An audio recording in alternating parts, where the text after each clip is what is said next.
transfer files between your DJI Osmo Action 6 and your PC. First of all, you have to just grab your camera, and over here you can find this button, so we have to move it to the right side, and while holding it we have to move this part downwards.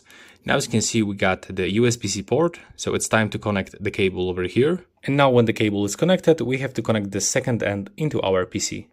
So just simply on our DJI we should get this menu, so we have to select File Transfer USB.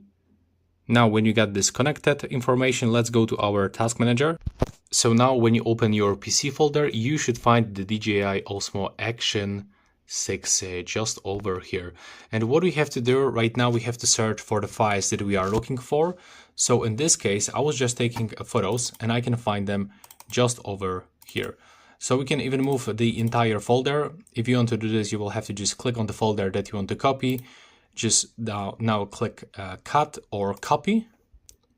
And now by using a right mouse button, you can just paste this wherever you want. So in this case, as you can see, I can already find this folder from my DJI camera on my desktop.